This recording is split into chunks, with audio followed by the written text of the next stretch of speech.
Hello दोस्तों, आज हम बात करने वाले हैं एसएससी जीडी के नोटिफिकेशन के बारे में। 5 सितंबर से इसके एक मेरा मतलब फॉर्म भरना चालू हो चुके हैं। मैं ऑफिशियली नोटिफिकेशन से आपको एक एक जानकारी देने वाला हूँ, बट पेशेंस के हिसाब से आप लास्ट तक देखना, आपके लिए ही बेनिफिट होने वाला है। देखो 5 सितंबर इसकी डेट है, 5 सितंबर इसके मतलब फॉर्म स्टार्ट हो चुके हैं।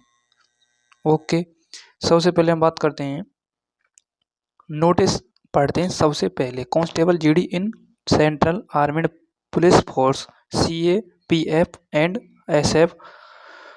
उसके बाद GD in Assam rifles and CPO in the narcotics and control bureau examination 2025। यानी ये आपके एग्जाम 2025 में होंगे और एसएससी जीडी की पोस्ट को कई पोस्टों में डिवाइड किया गया है। जैसे आपकी 39,481 वैकेंसी है, अब की बार 39,481 वैकेंसी है टोटल। तो वैकेंसियों को इन्हीं वैकेंसियों को अलग अलग पोस्टों में डिवाइड किया गया है, ध्यान से देखते जाइए। सबसे पहले हम बात करते हैं, आपके जो फॉर्म अप्लाई हो रहे हैं वो हो रहे हैं 5 सितंबर से। लिखा हुआ है dates of submission of online application form 5 सितंबर से स्टार्ट हो रहे हैं और 14 अक्टूबर तक इसकी लास्ट डेट है। ठीक है, क्या है लास्ट डेट, क्या है 14 अक्टूबर। ओके, करेक्शन डेट की मेरा मतलब फीस पेमेंट की बात करें तो 15 अक्टूबर इसकी लास्ट डेट है। ठीक है, करेक्शन डेट भी इसमें दे दी है। करेक्शन डेट है आपकी 5 सितंबर। तो आपके फॉर्म स्टार्ट होंगे सितंबर से लेकर अक्टूबर, उसके बाद 5 नवंबर से 7 नवंबर तक आपकी करेक्शन डेट रहेगी। ठीक है, ओके। नेक्स्ट बात करते हैं, जनवरी में आपके क्या होंगे, जनवरी फरवरी 2025 में आपके क्या होंगे, कंप्यूटर बेस्ड एग्जाम होंगे। ठीक है, लिखा हुआ है tentative schedule of computer based examination. ठीक है, यानी फरवरी और जनवरी में आपके एग्जाम कराए जाएंगे। नेक्स्ट बात करते हैं, ये इसमें क्या है, पूरी पोस्ट शामिल है एसएससी जीडी में। इन्हीं पोस्टों में डिवाइड किया गया है 4,481 वैकेंसियों को। ठीक है, मैं आगे बताने वाला हूँ, वैसे भी ध्यान से देखते जाइए। सबसे पहले हम बात करते हैं एक इम्पोर्टेंट कंप्यूटर बेस्ड एग्जामिनेशन यानी CBE। ध्यान से देखते आइए, computer based exam conducted by the commission in English Hindi दोनों लैंग्वेज में होगा एंड इन 13 रीजनल लैंग्वेज होंगी आपकी। ये आपकी लैंग्वेज है, लैंग्वेज के आप नाम देख लो, ये आपकी लैंग्वेज होंगी जो 13 लैंग्वेज में आपका एग्जाम होगा। अलग अलग स्टेट की अलग अलग लैंग्वेज होंगी। ठीक है, ओके। नेक्स्ट बात करते हैं, फिजिकल स्टैंडर्ड की बात करते हैं, यानी PST की बात करते हैं, फिजिकल स्टैंडर्ड टेस्ट की बात करते हैं। उसके बाद PET होगा आपका। ठीक है, और PFT भी होगा मेरे हिसाब से। ठीक है, सबसे बात करते हैं फिजिकल स्टैंडर्ड टेस्ट यानी PST। फिजिकल इफिशियंसी टेस्ट भी होगा आपका, PET होगा। ठीक है मेरा मतलब उसके बाद DME होगा आपका, डिटेल मेडिकल एग्जामिनेशन भी होगा आपका। उसके बाद RME भी होगा आपका, रिव्यू मेडिकल एग्जामिनेशन भी होगा। उसके बाद DW भी होगा, डॉक्यूमेंट वेरिफिकेशन भी होगा। यानी शॉर्ट फॉर्म में आप देख सकते हैं। ठीक है, नेक्स्ट बात करते हैं हम। नेक्स्ट 15वें पॉइंट में लिखा हुआ है collection of the required eligibility criteria document form the candidate and their verification होना चाहिए। मतलब हर कैंडिडेट के डॉक्यूमेंट है उनका वेरिफिकेशन होना चाहिए। विल बी केयर होना चाहिए out in the time details, और उस मतलब टाइम से पहले आउट होने नहीं चाहिए आपके। उसका medical examination and document verification होगा। ठीक है, CAFES। ठीक है, नेक्स्ट बात करते हैं आगे की तरफ, आप इन पॉइंटों को देख सकते हैं। ठीक है, मैं बताऊंगा तो बहुत सारा टाइम कंज्यूम हो जाएगा इसमें। ठीक है, नेक्स्ट आगे की तरफ चलते हैं। सबसे पहले बात करते हैं पे स्केल की बात करते हैं। तो पे लेवल फर्स्ट से 18,000 से 56,900 तक आपकी फर्स्ट पे होगी। ठीक है, ओके। और पे लेवल थर्ड की बात करते हैं तो 21,700 से चालू है, 69,100 तक आपकी जाएगी। ठीक है, उसके बाद बात करते हैं वैकेंसी डिटेल की बात करते हैं। ये आपकी क्या है, वैकेंसी डिटेल टोटल मेल और फीमेल द्वारा कंडक्ट कराई जाएंगी। ठीक है, अलग अलग बांटी गई हैं वैकेंसियों को। ठीक है, देखो ये मेल का पार्ट है और ये फीमेल का पार्ट है। ठीक है, मतलब अलग अलग टेबलों में डिवाइड किया गया है। ठीक है, ध्यान से देखो। सबसे पहले इसमें फोर्स की बात करते हैं, उसके बाद हम आगे बात करेंगे। BSF फोर्स है, इसमें CISF है, उसके बाद CRPF है, SSB है, SSB, उसके बाद ITBP है, उसके बाद AR है, SSF है और NCB है। IITBB के अभी तो मतलब मेरे हिसाब से फॉर्म निकल ही गए हैं, इसमें भी इसकी पोस्ट आ चुकी हैं, ठीक है। और देखो मेल के लिए SC ST OBC EWC UR ये कास्ट में अलग अलग डिवाइड की गई हैं वैकेंसियों को, ठीक है, फोर्स के हिसाब से। टोटल कितनी है आपकी मेल के लिए 35,612 हैं। फीमेल में बात करें SC ST OBC EWC UR के लिए अलग अलग डिवाइड की गई हैं वैकेंसियों को, ठीक है। टोटल कितनी है, टोटल कितनी है 3869, ठीक है। हम टोटल जीरेंड बात करें, ग्रांड टोटल बात करें हम, मतलब ग्रांड टोटल मतलब फीमेल और मेल की ऐड करें हम वैकेंसियों को, तो कितनी बैठ रही हैं 39,481, जो मैं पहले आपको बता चुका हूँ, ठीक है।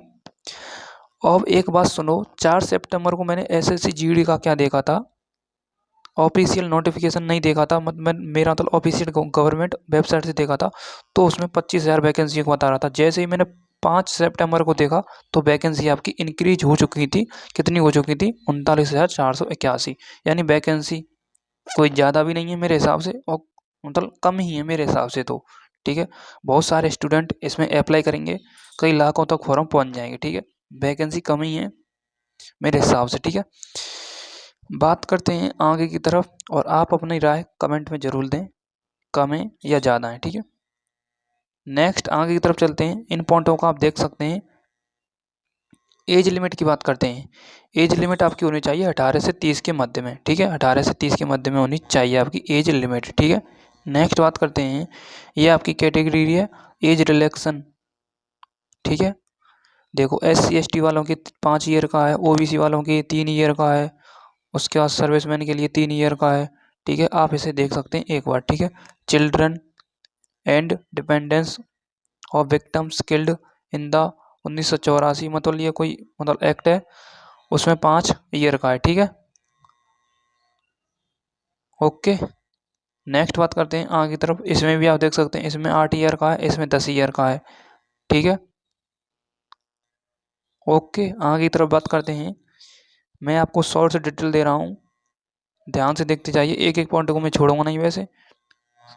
उसके बाद बात करते हैं आगे की तरफ, 1 मिनट, ये क्या हो रहा है,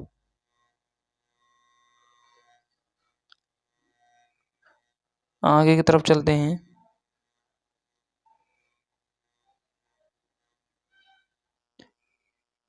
आगे बात करते हैं, हाँ, एजुकेशन क्वालिफिकेशन की बात करते हैं। ये पॉइंट आपके लिए बहुत ही इंपॉर्टेंट होने वाला है, ध्यान से देखते जाइए। पॉइंट 7.1 में लिखा हुआ है, द कैंडिडेट मस्ट है पास होना चाहिए द मेटिकुलस मेटिकुलेशन ऑफ 10th और 10th क्लास एग्जामिनेशन, कोई से भी बोर्ड से होना चाहिए, यानी 10th पास होनी चाहिए आपकी कोई से भी बोर्ड से, ठीक है। ओके, ये आपके लिए एक इम्पोर्टेंट है, 10th पास तो हर स्टूडेंट होंगे मेरे हिसाब से, वो फॉर्म अप्लाई कर सकते हैं, बहुत सारे फॉर्म अप्लाई होंगे इसमें, ठीक है। नेक्स्ट इसमें कट ऑफ डेट भी लिखी हुई है 1/1/2025, ठीक है। मतलब जनवरी फरवरी में आपके क्या होंगे, एग्जाम होंगे। उसके बाद बात करते हैं, NCC सर्टिफिकेट होल्डर्स की बात करते हैं। Incentive to NCC certificate holders, जिस स्टूडेंट के पास सर्टिफिकेट है NCC का, अब ध्यान से देखते जाइए। देखो बाउंस मार्क्स मिलने वाले हैं उसको, यानी मतलब NCC का मतलब होता है फ़ायदा मिल जाता है मार्क का, ठीक है। कितने नंबर, मतलब जैसे आपके कट ऑफ गई है बाई चांस आपकी 139 गई है, तो मतलब 139 गई है, आपके 135 हैं, तो NCC सर्टिफिकेट से आपके 4 नंबर बढ़ जाएंगे, इसलिए आपका मतलब चांस बहुत ज़्यादा हो जाते हैं मतलब एग्ज़ाम क्लियर करने में, ठीक है। NCC सर्टिफिकेट C सर्टिफिकेट 5% का है, NCC B सर्टिफिकेट 3% का है, NCC A सर्टिफिकेट 2% का है, ठीक है। ओके, बाउंस है, ठीक है, नंबर के बाउंस हैं ये, ठीक है। ओके, नेक्स्ट बात करते हैं आगे की तरफ बात करते हैं, हाउ टू अप्लाई फॉर्म। देखो दोस्तों, हाउ टू अप्लाई फॉर्म, इस वेबसाइट से आप अपना फॉर्म अप्लाई करेंगे, आपको दे रखी होगी गवर्नमेंट ऑफिशियल वेबसाइट, वहीं से आपको क्या करना है, अपना फॉर्म अप्लाई करना है, ठीक है। नेक्स्ट बात करते हैं आगे की तरफ। अब देखियो मेरा तो देखो ध्यान से, देखो जब आप फ़ोटो कराते हैं, जब आप अपना फ़ोटो सबमिट करते हैं मोबाइल नंबर और फ़ोन नंबर्स मतलब फॉर्म में। तो ये पॉइंट लिखे हुए हैं कुछ। Find a place with good यानी अच्छा लाइट होनी चाहिए एंड प्लेन बैकग्राउंड होना चाहिए। ठीक है, ठीक है। इसके बाद आप अपने फोन मतलब देख सकते हैं, ये इंपॉर्टेंट है आपके लिए। आप इनको मतलब एक बार देख लेना, रीड कर लेना। ठीक है, मतलब किस हिसाब से आपको फॉर्म अप्लाई करना है, किस हिसाब से नहीं करना है। देखो लिखा हुआ है candidate must be not wear and cap होना नहीं होना चाहिए, मास्क ग्लासेस नहीं होना चाहिए, स्पेक्टिकल्स नहीं होने चाहिए, ईयरफोन नहीं होने चाहिए, हेडफोन नहीं होना चाहिए, बाल कैप कैप्चरिंग द फोटो। ठीक है, मतलब जब आप फोटो कराएंगे तो ये चीज़ आपकी नहीं होनी चाहिए चेहरे पर। ठीक है, ओके। ये 5 पॉइंट हैं आपको, ये 5 पॉइंट आपको क्या करने हैं, मेरा मतलब स्टडी करने में, मतलब ये आपको रीड कर लेने हैं। ठीक है, पढ़ लेने एक बार। ठीक है, ये भी आपका इंपॉर्टेंट पॉइंट है, ये भी आपको देख लेना है। ठीक है, नेक्स्ट बात करते हैं आगे की तरफ। आगे की तरफ देखो लिखा हुआ है, लिखा हुआ है, ध्यान से देखते जाइए। 8 पॉइंट 6 पॉइंट में लिखा हुआ है, क्या लिखा हुआ है ध्यान से देखो। लिखा हुआ है candidate are required to upload the scan signature format 10 से 20 KB होना चाहिए आपका सिग्नेचर। ठीक है, 10 से 20 KB। ठीक है, मेरे हिसाब से इतना ही होगा, 10 से 20 KB। ठीक है, साइज है ये। द इमेज डायमेंशन यानी इमेज की dimension of the signature should be about 6 centimetre होना चाहिए। 6 सेंटीमीटर क्या होनी चाहिए, विड्थ यानी चौड़ाई होनी चाहिए, क्या होनी चाहिए 6 सेंटीमीटर। ठीक है, ओके। नेक्स्ट बात करते हैं 2.0 सेंटीमीटर हाइट होनी चाहिए।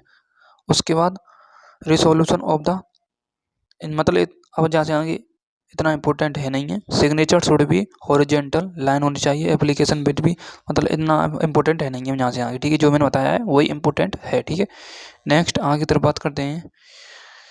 आगे की तरफ अब लिखा हुआ है 8.7 में लिखा हुआ है last date and time submission online application form 14 अक्टूबर। ठीक है, 11 बजे तक। ठीक है, नेक्स्ट बात करते हैं आगे की तरफ। रात के 11 बजे तक होगा मेरे हिसाब से। ठीक है, इसमें AM PM का मतलब सिस्टम ही नहीं है। ठीक है, आगे की तरफ बात करते हैं। एप्लीकेशन फ़ीस, एप्लीकेशन फ़ीस आपकी है 100 रुपये। कितनी है, 100 रुपये। ठीक है, कितनी है, 100 रुपये। ठीक है, नेक्स्ट बात करते हैं आगे की तरफ। फीस आप कब कब तक कर सकते हैं, 15 अक्टूबर तक कर सकते हैं। ठीक है, नेक्स्ट बात करते हैं आगे की तरफ। और देखो करेक्शन, विंडो करेक्शन मैंने आपके लिए बता दिया ना, कब तक ऊपर रहेगा, नवंबर तक रहेगा, 5 नवंबर से लेकर 7 नवंबर तक। ठीक है, मतलब जो गलती हुई है उसे सुधार सकते हैं उस टाइम में। ठीक है, और लिखा हुआ है करेक्शन चार्ज भी लिखा हुआ है इसमें, करेक्शन चार्ज 200 रुपये। ठीक है, फॉरम करेक्शन चार्ज। अब देखो ध्यान से, सेंटर ऑफ एग्जामिनेशन, आपके सेंटर कहाँ कहाँ आने वाले हैं वो सेंटर के नाम लिखे हुए हैं। देखो भागलपुर, ठीक है, मतलब पटना, मतलब लखनऊ, मुजफ्फरनगर, मतलब अलग अलग, आगरा, पटना, कानपुर, मेरठ, वाराणसी, प्रयागराज, अलग अलग क्या लिखे हैं सेंटर के नाम लिखे हुए हैं। ठीक है, ये ऐसी रीजन एंड स्टेट हैं under in the jurisdiction of the region. ठीक है, मतलब आप देख सकते हैं ये सेंटर के नाम है और कुछ नहीं है। सेंटर जो किस स्टूडेंट का कौन से सेक्टर में मतलब एग्जाम का नंबर आया है, मतलब उसके नाम लिखे हुए हैं जहाँ पर आपके एग्जाम कंडक्ट कराए जाएंगे। ठीक है, आप एक बार उनको देख लें, कोई दिक्कत लेने की ज़रूरत नहीं है। वैसे भी एडमिट कार्ड आएगा, उससे भी पता चल जाएगा। ठीक है आपको, ओके। उसके बाद बात करते हैं एग्जामिनेशन। कंप्यूटर बेस्ड एग्जाम होगा आपका। ठीक है, ओके। 80 क्वेश्चन बता रहे हैं इसमें, 2 मार्क के क्वेश्चन है। ठीक है, ध्यान से देखो। अब देखो पार्ट ए में general knowledge, intelligence and reasoning होगा। 20 क्वेश्चन होंगे, मैक्सिमम मार्क 40 होंगे, यानी 2 नंबर का प्रत्येक क्वेश्चन होगा। पार्ट बी में general knowledge and general awareness होगी, 20 क्वेश्चन होंगे, 40 नंबर के होंगे। पार्ट सी में एलिमेंट्री मैथमेटिक्स होगा, 20 क्वेश्चन होंगे, 40 नंबर के होंगे। पार्ट डी में हिंदी और इंग्लिश होंगे, 20 क्वेश्चन होंगे, 40 नंबर के होंगे। मतलब नंबर तो ज़्यादा हो गए, कि हो गए 160 हो गए मेरे हिसाब से, 4 चौक 16, और आपको मिलेंगी 60 मिनट, यानी 1 घंटा मिलेगा आपको। ठीक है, ओके। अब देखो ध्यान से इस पॉइंट में, all the question will be of objective multiple choice type question होंगे। द कंप्यूटर बेस्ड एग्जामिनेशन होगा आपका, will be conducted in Hindi English and 13 language में होगा, जो मैं पहले बता चुका हूँ, ठीक है। उसमें नेगेटिव मार्किंग में लिखी हुई है, नेगेटिव मार्किंग 0.25 की होगी, ठीक है, रॉन्ग आंसर की, ठीक है।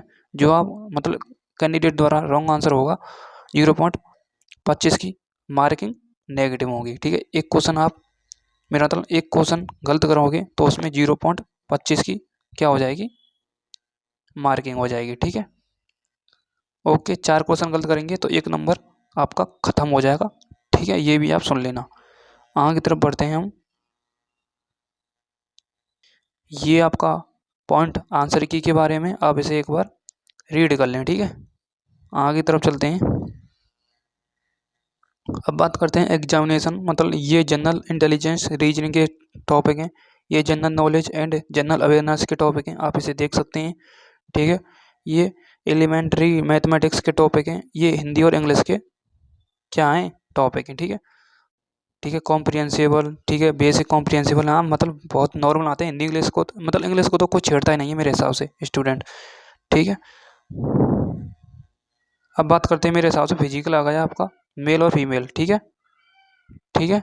देखो 5 किलोमीटर दौड़ मेल के लिए है, यानी बॉयज के लिए 24 मिनट में कंप्लीट करनी है, फीमेल के लिए 1600 मीटर है, 8.5 मिनट में कंप्लीट करनी है, ठीक है, ठीक है। उसके बाद ये क्या है, रेस, हाँ 1.6 किलोमीटर इन 7 मिनट में करनी है। उसके बाद फीमेल को 800 मीटर 5 मिनट में करनी है, ठीक है। मतलब हाँ, ये अलग अलग मतलब अलग अलग पॉइंट में, ठीक है, रिमार्क्स लिखा हुआ है ना, the candidate other than those belonging of the Ladakh region, ठीक है, for candidate of the Ladakh region, आप इसे देख सकते हैं, मतलब ठीक है, अलग अलग पॉइंटों में डिवाइड किया गया है, ठीक है, उसी हिसाब से क्या है, रनिंग को बांटा गया है, ठीक है। फिजिकल यानी पीएसटी की बात करें, फिजिकल स्टैंडर्ड टेस्ट की बात करें, हाइट की बात करते हैं, मेल के लिए 170 सेंटीमीटर होनी चाहिए, फीमेल के लिए 157 सेंटीमीटर होना चाहिए, ठीक है। Relaxation in height view category of candidate, ठीक है, मतलब जिस हिसाब से कैटेगरी में हम होंगे उसी हिसाब से आपको एज रिलेक्शन मिलेगा, ठीक है। देख जैसे मेल फीमेल के लिए ट्राइब के हिसाब से मिलेंगे, ठीक है, ट्राइब के हिसाब से मेल के लिए 162.5 है, फीमेल के लिए 150 है, मतलब ट्राइब के हिसाब से old candidate belonging schedule tribe के हिसाब से, ठीक है, उसी हिसाब से आप इन्हें एक बार रीड कर लें, कोई दिक्कत लेने की ज़रूरत नहीं है। स्टेट के नाम भी है, स्टेट के नाम के हिसाब से भी आपको मतलब एज रिलेक्शन मिल सकता है, ठीक है। आगे की तरफ चलते हैं, चेस्ट की बात करते हैं, चेस्ट की बात करते हैं, चेस्ट देखो अनएक्सपेक्टेड आपका होना चाहिए 80 सेंटीमीटर, और मिनिमम जो आप फुलाएंगे 5 सेंटीमीटर होना चाहिए, यानी बिना फुलाए 80 सेंटीमीटर होना चाहिए, और मेल के लिए बात कर रहा हूँ, और मिनिमम एक्सपेंशन आपका 5 सेंटीमीटर होना चाहिए, यानी 80 से 90 के बीच में आपका मतलब चेस्ट होना चाहिए। 80% तो मेरा मतलब 80 अनएक्सपेक्टेड, जो आपको फुलाना नहीं है, सिंपल नापेंगे 80%, मतलब 80 सेंटीमीटर, उसके बाद 5 सेंटीमीटर आपको फुलाना है, जब होना चाहिए, ठीक है, समझ सकते हैं आप, ठीक है। ये भी लिखा हुआ है chest category of candidate relaxation, ठीक है, उसके बारे में आप देख सकते हैं, ठीक है। अब वेट के बारे में बात करते हैं, वेट के बारे में इसमें इतना बताया ही नहीं है, वेट कितना है भाई साहब, वेट तो बताया ही नहीं है भाई साहब, मैन, मतलब वेट के बारे में इसमें बताया नहीं है। अब बात करते हैं मेडिकल जो आपका होगा उसके डॉक्यूमेंट आपके वेरिफिकेशन होने चाहिए, ठीक है, ये भी आपको पता होना चाहिए, ठीक है। अब बात करते हैं 13.9 पॉइंट में बात करते हैं, यानी जानकारी दे रहा हूँ, कुछ ध्यान से देखते आइए। एन एडिशन यानी जानकारी, एडिशन का मतलब होता है जानकारी, ध्यान से देखते आइए। An addition to the admission certificate, यानी जो आपका एडमिशन हुआ है उसका सर्टिफिकेट होना चाहिए, उसके बाद पासपोर्ट साइज फ़ोटो होना चाहिए, कलर फोटोग्राफ होना चाहिए, ओरिजिनल फ़ोटो होने चाहिए, original valid photo, ID proof होना चाहिए, आपकी डेट ऑफ बर्थ होनी चाहिए, ठीक है, print printed on the admission certificate होना चाहिए, ठीक है, प्रिंट का सर्टिफिकेट। उसके बाद देखते जाइए क्या क्या चाहिए, आपके आधार कार्ड चाहिए प्रिंट आउट, ठीक है, आधार होना चाहिए, उसके बाद वोटर आई डी होना चाहिए, ड्राइविंग लाइसेंस चाहिए, पैन कार्ड चाहिए, पासपोर्ट साइज फ़ोटो चाहिए, और पासपोर्ट भी चाहिए, ID card issue bye university college school का होना चाहिए, उसका एम्प्लॉयज़ आईडी कार्ड होना चाहिए, ठीक है, मतलब ये आपके क्या होना चाहिए, डॉक्यूमेंट होने चाहिए, ठीक है। ओके, एक्स सर्विस में discharge book issue ministry of defence any other photo bring ID card issues by the central state government, मतलब ये आपके डॉक्यूमेंट होने चाहिए, ठीक है। बात करते हैं मोड सिलेक्शन। सिलेक्शन के लिए आपको क्या क्या करना होगा, कंप्यूटर बेस्ड आपका एग्जाम होगा, और उसके बाद पीएसटी होगा, आपका फिजिकल स्टैंडर्ड टेस्ट होगा, पीईटी होगा आपका फिजिकल, मेरा तो फिजिकल इफिशियंसी टेस्ट होगा, उसके बाद आपका मेडिकल एग्जामिनेशन होगा, और उसके बाद डॉक्यूमेंट वेरिफिकेशन होगा, ठीक है। अब आगे की तरफ चलते हैं। अब बात करते हैं कैंडिडेट स्कोरिंग, मतलब कैंडिडेट का कितना स्कोर होना चाहिए जो एग्जाम क्लियर कर सके, क्वालिफाई कर सके, ठीक है। लिखा हुआ है मिनिमम क्वालिफाई मार्क्स, यूआर के लिए 30% और ओडब्ल्यूसी ईडब्ल्यूसी के लिए 25%। मेरा मतलब ये नेक्स्ट स्टेज की बात कर रहा है, नेक्स्ट स्टेज लिखा हुआ ना, shortlisting to next stage, ठीक है। नेक्स्ट स्टेज होगी जो आपकी पीएसटी और पीईटी होगी, ठीक है। एग्जामिनेशन होगा ना इनका, उनके लिए आपके यूआर के लिए 30% होने चाहिए, और ओबीसी ईडब्ल्यूसी के लिए 25%, ऑल अदर कैटेगरी के लिए 20% होना चाहिए, ठीक है, जो आपका नेक्स्ट स्टेज होगा, ठीक है। ये मैं आपके लिए बता चुका हूँ। अब आपको क्या करना है, चैनल को क्या करना है, सब्सक्राइब करना है। दोस्तों मैं इतनी आपके लिए जानकारी दे चुका हूँ, जानकारी कैसी लगी मुझे कमेंट